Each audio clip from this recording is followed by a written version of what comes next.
The Vancouver Titans and the New York Excelsior have remained on top throughout a majority of the season as GOATs dominated for nearly 3 stages. When 2-2-2 roll lock was confirmed for Overwatch League Stage 4, many questioned whether or not the Vancouver Titans would be able to hold their own. The Titans have always been the masters of smashing into the enemy frontline until they break, while the New York Excelsior usually took a more methodical approach. Today, we're going to break down the state of the Vancouver Titans and the New York Excelsior in Stage 4 and go over their most recent losses. So in Week 1 of Stage 4, the Vancouver Titans claimed victory in both of their games against the Shanghai Dragons and the Florida Mayhem, whereas the New York Excelsior lost to the LA Gladiators.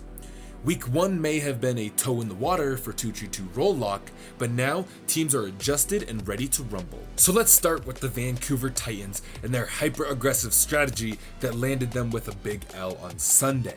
The Vancouver Titans received their second ever loss via the Washington Justice. Yes, the number 19 season ranked Washington Justice. They played extraordinarily well against the former Overwatch League top dog by focusing individual members of the Titans and managing space well. Constantly, we saw Giannis rotate to protect various members of his team, ensuring that his tanky body was between his healers and the Titans. Corey on Hanzo and Stratus on Mei used their ultimates to zone the Titans and create space for the rest of their team to reevaluate the situation and either re-engage or disengage. What this also allowed the Washington Justice to do was slow down the momentum of the Titans and force them to get back up and going again. The Washington Justice knows that the Titans like to play aggressive all-in tactics that focus on eliminating a single target. By playing with 3 members on the point and 3 members in the backline, the Washington Justice used their ultimates to zone the Titans and force an engagement. If they get a pick from a Diva Bomb or from the Mei ult, then the Titans either have to fully commit with a 5-man team or back away. Usually while the calls are being made on whether or not to engage or disengage, Corey frags out in the back and the front line of the Justice collapses on the Titans, forcing them to engage anyway. A big thing that led to the Titans' loss as well was just their ultimate timing.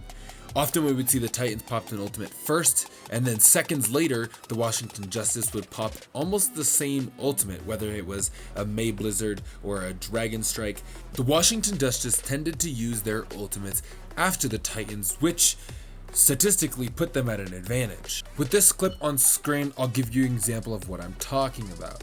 So Corey and Guido and Ark would be their backline. Even though Corey is a little bit farther front, his job is to get picks and harass the Vancouver Titans. Now, Ark is in the back so that he can keep the team healed, but also Guido is offset. He's in this little hallway, so that way he's not in direct line of sight to the Vancouver Titans, but he can still provide healing.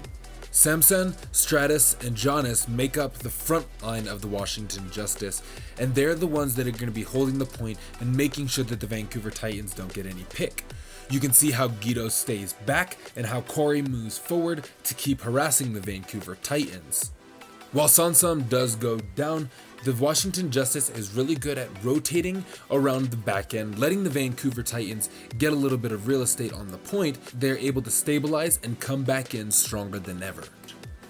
In the same way that the Atlanta Reign figured out the New York Excelsior, the Washington Justice may have figured out the Vancouver Titans. Sadly enough, they won't play against each other in the regular season, but if the Justice keeps up this hot streak, we could see a rematch in the Stage 4 playoffs. Now, while we have the New York Excelsior fresh on the brain, they've had a rough stage so far. During Week 1, they lost to the LA Gladiators, and in Week 2, they took a 3-1 win over Paris Eternal, but they just lost 4-0 to the Chengdu Hunters. The only real way to describe this was just that the New York Excelsior didn't have the right compositions and they were just getting outplayed. Their diva couldn't scout the Sombra and take out the Pharah, or at least deny her barrages. The New York Excelsior experimented with some compositions throughout the game, but with Chengdu, nothing quite stuck and landed them success against a team who played 2-2-2 throughout the GOATS meta. While Chengdu's win over the New York Excelsior wasn't as momentous as the Titans' loss, it was still a beautiful display of what the Hunters have been working on all season.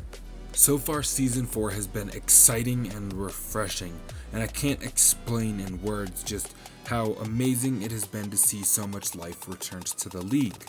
I'm excited to see what each team is going to bring to the table, and I can guarantee that this stage playoffs is going to be unlike any that we've ever had before. Thanks so much for watching, guys. Make sure to leave a like and a comment. Let me know what you guys thought about the video and what you guys like to see me cover next.